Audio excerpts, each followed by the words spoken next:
कई बार लोग कहते हैं क्या शंकर जी को हम अपने घर में रख सकते हैं। कई भक्तों के ये प्रश्न होते हैं, क्या शिवलिंग हम अपने घर में रख सकते हैं, क्या महादेव को अपने घर में रख करके हम पूजन कर सकते हैं। कई लोग कहते हैं अगर शंकर जी को घर में रखेंगे तो हमें पाप लगेगा। कई लोग तो ऐसा भी कहते हैं कि हम अगर अपने घर में शंकर जी के स्वरूप को रखेंगे तो हमारे घर में अनर्थ हो जाएगा। शिव जी तो मंदिर में ही ठीक हैं, शिवलिंग घर में नहीं रखना चाहिए। आप हमें एक बात बताइए, माता पिता बूढ़े हो जाएं तो उन्हें वृद्धाश्रम भेज देना चाहिए? कहिए कहिए।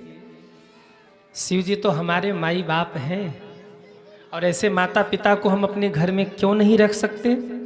कई लोग कहते हैं अपने घर में हम शंकर जी को रखेंगे तो हमारा घर बर्बाद हो जाएगा। अरे घर उनका बर्बाद नहीं होता जिनके घर में शिव जी होते हैं, घर तो उनका बर्बाद होता जिसके घर में शिव जी नहीं होते हैं। मेरे महादेव की कृपा नहीं होती है। जिनके घर में भक्ति न हो, जिनके जीवन में संस्कार न हो, जिनके जीवन में भक्ति न हो, उनका घर बर्बाद होता है। कई लोग इस असमंजस में रहते हैं कि शंकर जी को घर में रखें कि न रखें। ध्यान से सुनिएगा, कभी भी किसी के कहने पर महादेव को अपने घर से बाहर मत करिए। आपने शिव जी को अपने घर में रखा है और आप पूजन कर रहे हैं, किसी ने कह दिया अरे शंकर जी को घर में नहीं रखते, बाहर करो इन्हें, तो किसी के कहने पर कभी मेरे महादेव को अपने घर से बाहर मत करना। अगर दुनिया वालों के कहने पर आपने मेरे महादेव को घर से बाहर कर दिया तो ये मान लीजिएगा कि ये जीत हुई दुनिया वालों की और ये हार हुई आपके विश्वास की, आपके भक्ति की हार हो गई। आज किसी के भी कहने पर घर से बाहर मत करिए मेरे महादेव को।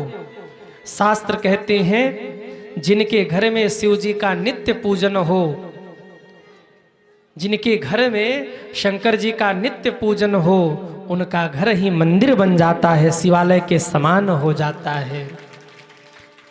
हमारे यहाँ पंचदेवों का पूजन प्रतिदिन बताया गया है। पंचदेव कौन से हैं? सूर्य भगवान, दुर्गा माँ, शंकर भगवान, विष्णु भगवान और गणेश जी। पंचदेव हमारे यहाँ बताए गए। इन पंच देवताओं का पूजन हमें करना चाहिए सज्जनों। जिनके घर में मेरे महादेव का पूजन होता है उनका घर मेरे महादेव के आशीर्वाद से भर जाता है। जिनके घर में हमारे महादेव विराजते हैं उनका घर कैलाश के समान पवित्र और पावन हो जाता है। अब कितनी ही मैं व्याख्या करूं आपके सामने। जिसके घर में शिवजी विराजमान हो उनके घर में सदैव मंगल ही मंगल होता है। सज्जनों, आप अपने घर में महादेव को रखिए और बड़े भाव से मेरे शिवजी का पूजन करिए, शिवजी का ध्यान करिए, शिवजी को स्नान कराइए। शिव पूजन पर सबका अधिकार है। कभी किसी के कहने पर अपने घर से मेरे महादेव को बाहर मत रखिए। कोई पूछे ना कि आपके घर में शंकर जी हैं तो कह देना नहीं। क्या कहना? क्या कहना? कोई पूछे आपके घर में शंकर जी हैं तो कह देना नहीं, मेरे घर में शंकर जी नहीं है बल्कि शंकर जी के घर में हम रहते हैं। घर हमारा नहीं है, घर मेरे बाबा का है, मैं बाबा के घर में रहता हूँ। हम कौन होते हैं कि शंकर जी को अपने घर में रख सकें? अरे शंकर जी ने तो हमें अपने घर में रखा है। परंतु बस एक बात का ध्यान रखिए, अगर घर में शंकर जी को रखना है ना तो शिव जी की स्थापना दो प्रकार से होती है। एक स्थापना है चल स्थापना, चल प्रतिष्ठा, और एक प्रतिष्ठा है अचल प्रतिष्ठा। चल प्रतिष्ठा यानी प्रेम प्रतिष्ठा और अचल प्रतिष्ठा यानी प्राण प्रतिष्ठा। दोनों में क्या अंतर है? अगर आप घूमते फिरते रहते हैं, पूजन का कोई क्रम नहीं है, कोई ऐसा आपके जैसे आप बैरागी नहीं है, गृहस्थी है ना, तो हो सकता है कभी समय नहीं भी मिला कि आप शिव उपासना कर सकें। तो ऐसे में आप चल प्रतिष्ठा करिए, प्रेम प्रतिष्ठा जिसको कहते हैं।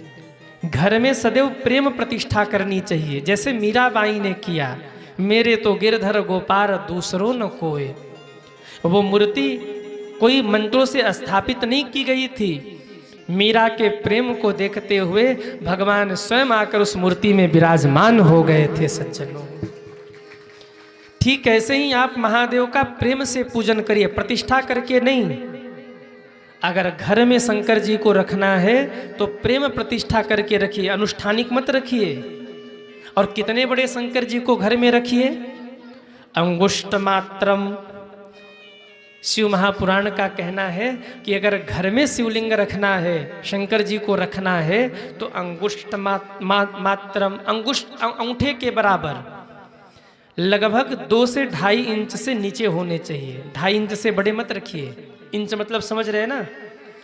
आप अंगूठा उठाइए, ये अपने हाथ से देख लीजिए, आप 2 से 2.5 इंच नाप लीजिए, जितना भी होता हो आप उस हिसाब से अपने घर में शिव जी को रखिए। 2.5 इंच से बड़ा शिवलिंग आपको घर में नहीं रखना, अगर घर में पूजन करना है तो। और अगर मंदिर में पूजन करना है तो शास्त्र कहता है कि अगर मंदिर में पूजन करना है तो 12 अंगुल का शिवलिंग कम से कम विराजमान होना चाहिए। 12 अंगुल से कम छोटा शिवलिंग, 12 अंगुल मतलब आप नाप लीजिए 12 अंगुल, इतना बड़ा, इससे छोटा शिवलिंग नहीं होना चाहिए। 12 अंगुल, 4, 8, 12 ऐसे करके आप अपने उंगली से नाप लीजिए।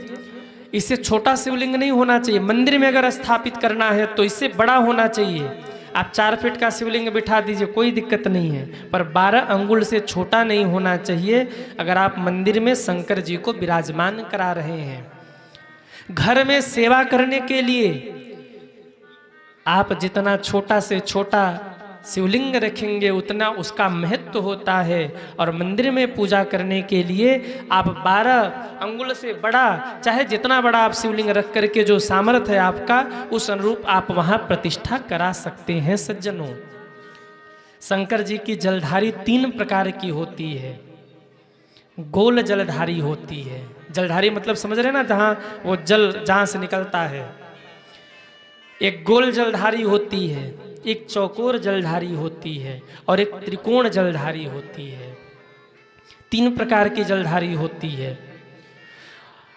जो भी आप शिवलिंग बना रहे हैं ना, ध्यान से सुनिए, जिस द्रव्य का शिवलिंग आप बनाते हैं जलधारी उसी द्रव्य की होनी चाहिए। जैसे आपने सोने की शिवलिंग का निर्माण करवाया तो जलधारी भी सोने की ही होनी चाहिए। अगर पत्थर का शिवलिंग है तो जलधारी पत्थर का ही होना चाहिए। धातु का शिवलिंग है, स्फटिक का शिवलिंग है, तो उसकी भी जलधारी उसी की होनी चाहिए। पर अगर नर्मदेश्वर महादेव हैं, नर्मदेश्वर शिवलिंग है, तो उसमें आप सोने की जलधारी, चांदी की जलधारी, स्फटिक की जलधारी, कैसी भी जलधारी आप रख सकते हैं, उसमें कोई दोष नहीं है। नर्मदेश्वर महादेव परम कृपालु हैं। थोड़े से भूरे रंग के होते, चिकने चिकने।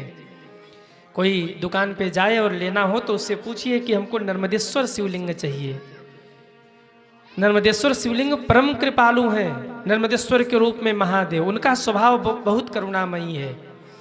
मैंने एक दिन आपसे कहा था कि काशी आश्रम पर नर्मदेश्वर शिवलिंग की स्थापना हम लोगों ने की है। नर्मदेश्वर महादेव है, काशी आश्रम जो बन रहा है, नर्मदेश्वर महादेव परम कृपालु हैं। अब एक प्रश्न और, क्या माताओं को शिव जी को स्पर्श करना चाहिए? यह प्रश्न भी बड़ा गंभीर है। अक्सर मैंने लोगों को कहते सुना है कि माताओं बहनों को शंकर जी को स्पर्श नहीं करना चाहिए, शिव विग्रह से वो दूर रहें। अरे भाई, इसमें हमारी आप मत मानिए, शिव महापुराण की मानिए। अगर शिव महापुराण की देखें तो शिव महापुराण का कहना है कि स्त्री हो या पुरुष कोई भी है, भगवान शंकर के विग्रह की सेवा कर सकता है, शिव जी की सेवा कर सकता है, कोई दोष नहीं है। शिव जी तो हमारे माई बाप हैं, माताएं हो, बहनें हो, भाई लोग हो, कोई भी हो, शिव जी की सेवा कर सकते हैं, शिव जी को स्नान करा सकते हैं। मेरे महादेव परम दयालु हैं, परम कृपालु हैं, सबको अधिकार है। एक महादेव ही ऐसे देव हैं जिनके यहाँ कोई रोक टोक नहीं है। आप कभी भी जाइए, भोले बाबा आपके इंतजार में बैठे हैं, परम कृपालु हैं। पूजन करके निकलिए ना तो नंदी जी के कान में महादेव बोल के निकलिए। महादेव कह के निकलेंगे तो नंदी जी को याद रहेगा कि भाई ये आया था। शंकर जी से कहेंगे कि बाबा वो आपका भगत है, बड़े प्रेम से महादेव कहता है। और अगर अर्जी लग गई तो आपकी मर्जी पूरी हो जाएगी। नंदी जी के कान में क्या बोलना है? महादेव। कोई इच्छा हो तो इच्छा भी आप बोल सकते, कोई मन में भाव हो तो शिव जी का भाव से पूजन करिए। और शिव जी से आप कहिए ठीक है, लेकिन नंदी जी से जरूर कहिए, क्योंकि जगाय हारी भोला शंकर न जागे। गंगा जगाए यमुना जगाए, ब्रह्मा जगाए विष्णु जगाए। सब जगाए पर नहीं जगे। कब जगे शंकर जी? नंदी जगाए भोला जागे। अरे जगाय हारे भोला शंकर न जागे। नंदी जी भगवान को जगाते हैं, इसलिए नंदी के कान में बोल दीजिए, हे नंदी महाराज, हमारी अर्जी भोले बाबा तक पहुंचा देना। और कह देना दुनिया को तारा है, अब की बार नंबर हमारा है।